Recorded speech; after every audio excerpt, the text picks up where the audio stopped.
February 2026, London, England, live television. Deontay Wilder, former heavyweight champion of the world, a man who has knocked out 43 professional fighters, is sitting across from a TV host. The interview is supposed to be about his upcoming fight with Derek Chisora. Simple, promotional, routine. Then the host mentions one name, Tyson Fury, and in a matter of seconds, Wilder stands up from his chair, advances toward the host, security moves in, and Wilder storms out of the studio.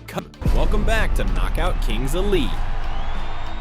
This is episode 2 of the Deontay Wilder series. In episode 1, we covered the origin story, the daughter, the hospital room, the rise. Today, we go into the chapter that changed everything, the Fury trilogy, the conspiracy, the breakdown. I've said this before, and I'll say it again with full love and respect. Wilder's technical boxing was not what you'd call refined. When Tyson Fury showed up, and Fury, God bless him, is not the kind of man who walks into a room quietly. December 1st, 2018, Staples Center, Los Angeles, Wilder versus Fury for the WBC Heavyweight Championship. This was the fight boxing had been waiting for. The undefeated knockout king against the unbeaten lineal champion who had famously outboxed Vladimir Klitschko in his own backyard. Built for fighters, October 9th, 2021, T-Mobile Arena, Las Vegas. Wilder got his trilogy fight, his one more shot at redemption, and for a moment, a brief, beautiful, absolutely wild moment, it looked like the comeback was real.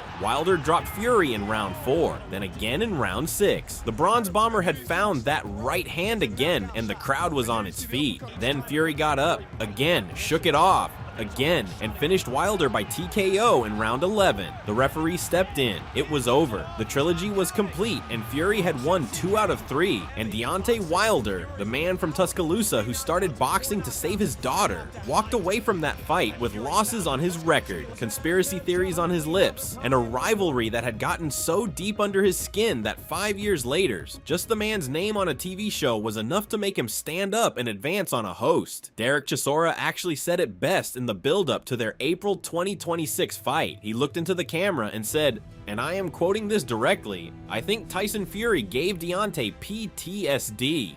And you know what? He wasn't entirely wrong.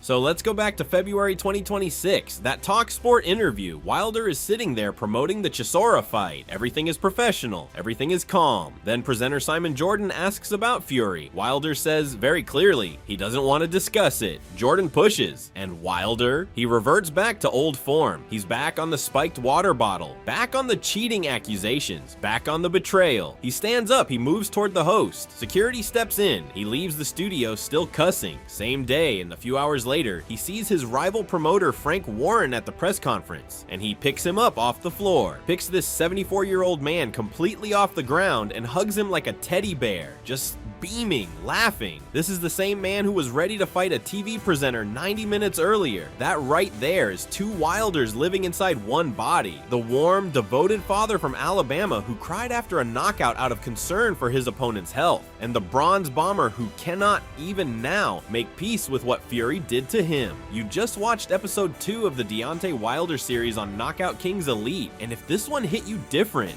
good, because that was the point. This wasn't a highlight reel. This was the full story, the glory, the conspiracy, the breakdown, and the 2 Wilders still fighting each other every single day. But here's the thing, we are not done. Episode 3 is where we find out whether the Bronze Bomber has one last explosion left. Because on April 4th, 2026, tonight, as far as this series is concerned, Wilder just went 12 rounds in London, won a split decision over Derek Chisora, and stood in the ring afterwards and said he is targeting another title run at 40 years old. After everything, is he done? Is he delusional? Or is this the comeback story nobody saw coming? Subscribe right now and hit that bell, because episode 3 drops this week, and the algorithm will not serve it to you if you're not on the list.